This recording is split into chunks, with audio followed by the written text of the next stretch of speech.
What is going on, guys? This is Hero Talk, and this is part 9 out of 10 from the plot leak. And this time, there are some leaks for Marvel's plans on Phase 4.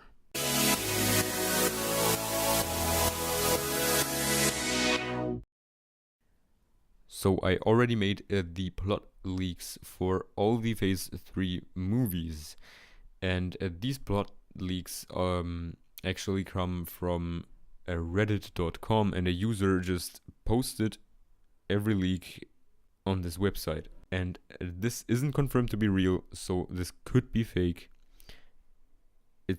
Everything sounds legit, so no one is really sure if this guy is really working in Marvel and has legit information, but it isn't confirmed. Keep this in mind. And needless to say, there are spoilers if this is real.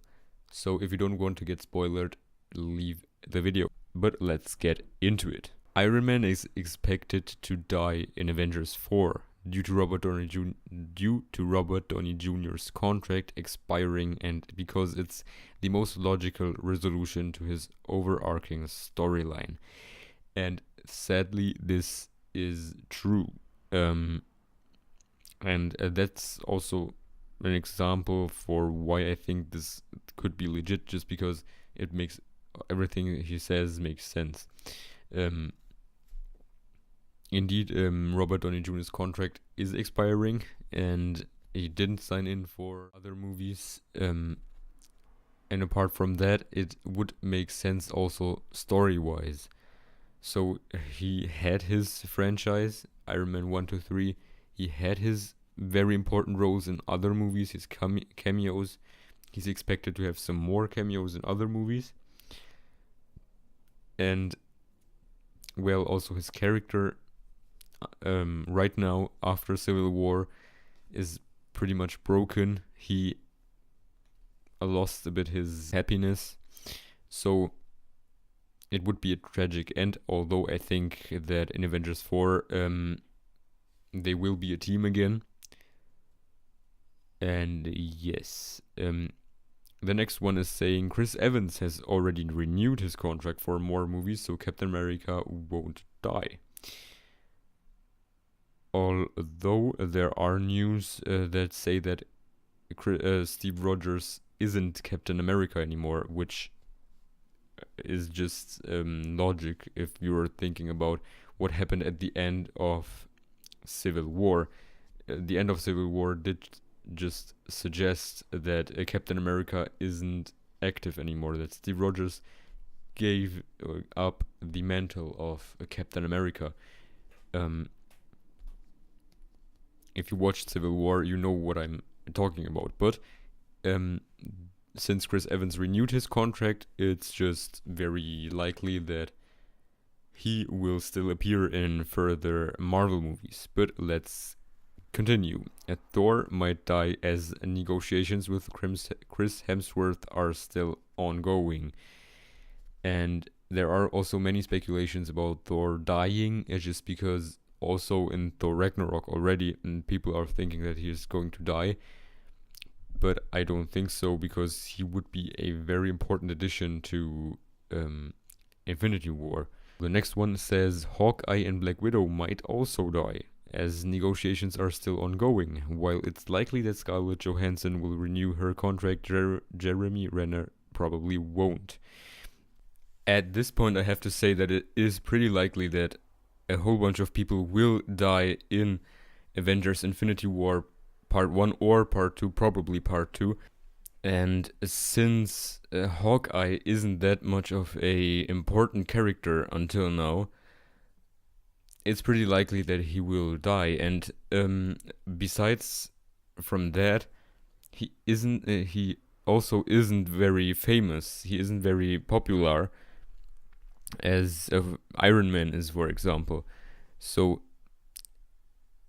story-wise, it would make sense if he dies, but also for the Marvel studio themselves, it would make sense. And if this is real, I am totally understanding why Jeremy Renner or Hawkeye will die.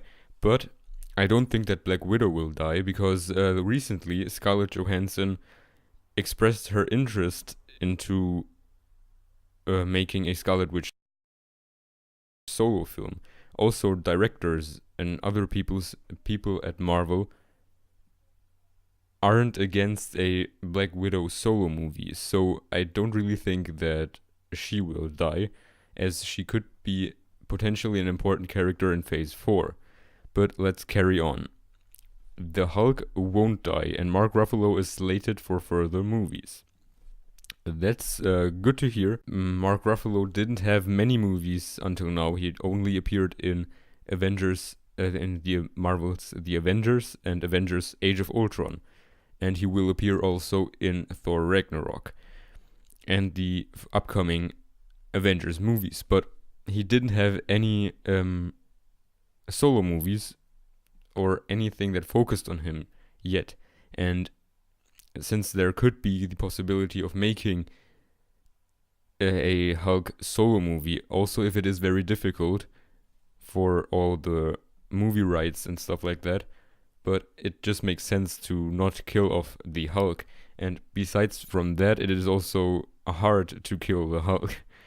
I mean, I know that Thanos is very powerful, and especially with the Infinity Stones, he would be totally able to kill the Hulk, but still, it is pretty hard to kill him. But let's continue.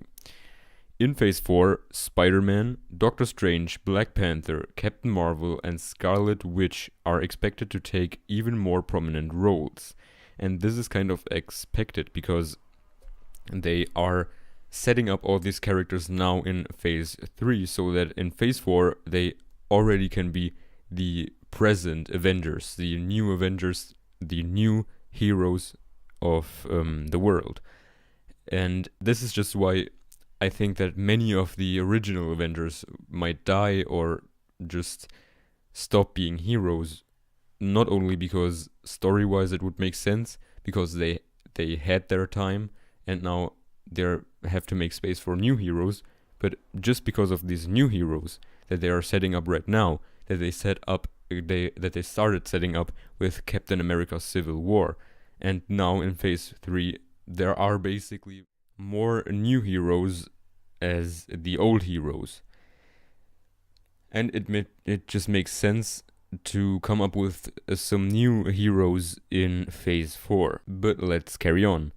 There's interest in She-Hulk, but it's complicated due to Marvel Studios' agreement with Universal Pictures over Hulk movies. So as I said, it is a bit difficult to make Hulk movies just because of these arrangements with Universal Pictures. And yeah, a She-Hulk storyline, I don't know why, but I think it wouldn't be that great, just because I would like to have a Hulk movie at first, another Hulk movie at first. Maybe She-Hulk could appear also in this Hulk movie, but I don't know, I would rather like to have the focus on the Hulk only. So if they are planning on making a She-Hulk movie, I would rather prefer that Marvel Studios just put effort into a Hulk movie instead of a She-Hulk movie. But let's come to the next point. There's interest in introducing Hercules to the movies.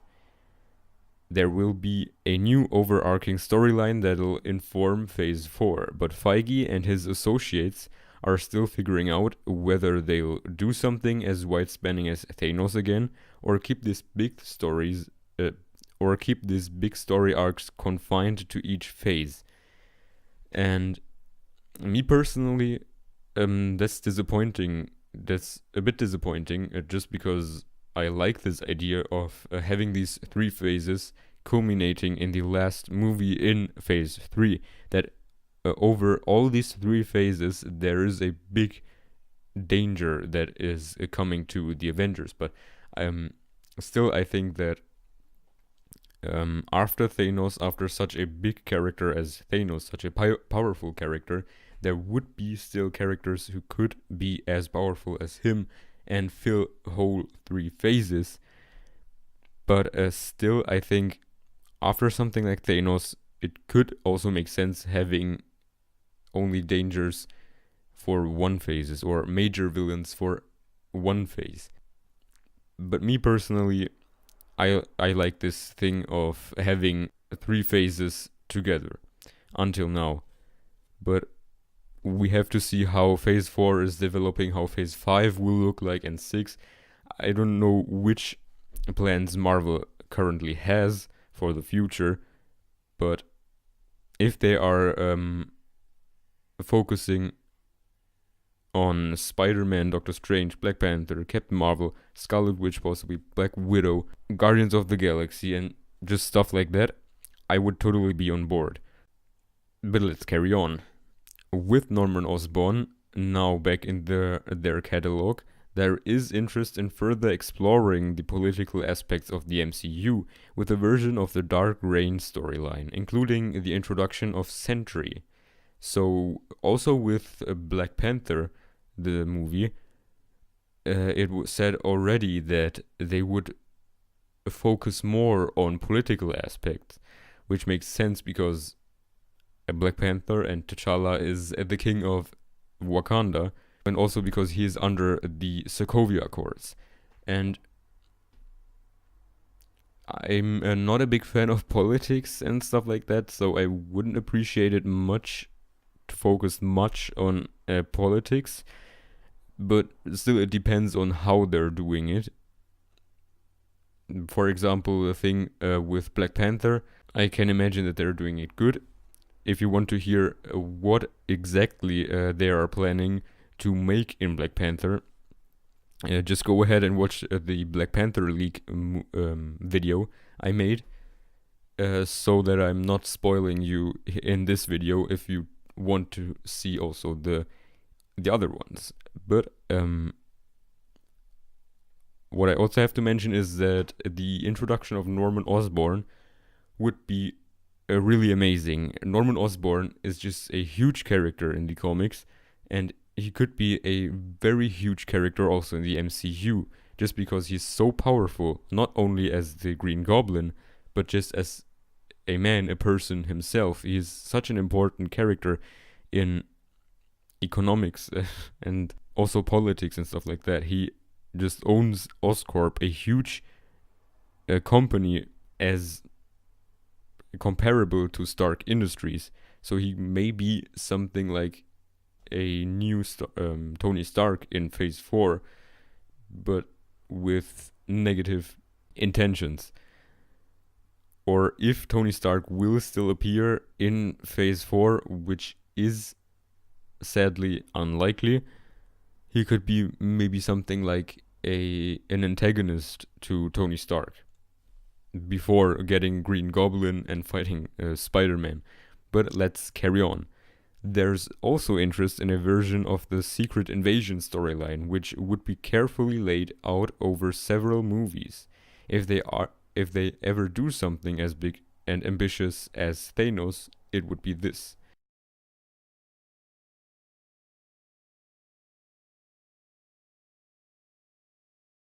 Let's carry on. Inhumans are still in development, but the recent falling out with Ike Perlmutter, the biggest pusher of the project, and the Inhumans also being tangled up with the TV department through Agents of S.H.I.E.L.D., means it's very likely they'll officially scrap it. So yes, we also recently wondered if Inhumans got cancelled or not. It wasn't, and here's the confirmation, if this is real. I would love to see an Inhumans movie, but as they're saying here, maybe they're just connecting it more to the Agents of S.H.I.E.L.D. Series.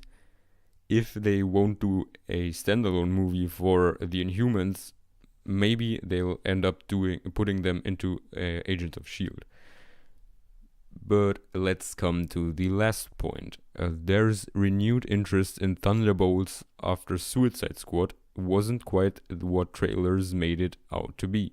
And that's very interesting, because just like Suicide Squad, it's just exciting to have a group of kind of villains or antagonists or darker heroes like the Punisher and the Thunderbolts. If you don't know who they are, it's just a group of anti-heroes like the Punisher, Agent Venom, Red Hulk, and Deadpool. And these are all just amazing characters, and having them together in a group would be amazing. And it's just bringing some variation to the normal superhero movies, but because normally we already have this the protagonist, a hero, having his origin, fighting his villain, saving the day, and stuff like that. But having some groups like Thunderbolts, it is just more interesting because we have always this thing that they are actually more darker people, villains, bad people, and stuff like that. So it is just more interesting to see how they develop maybe into good people, or how they finally just fight bad people. But yes, tell me what you guys think about this in the comments. There are some pretty interesting aspects here to think about. So just tell me in the comments what you think about this. And if you did like this video, just hit the like button.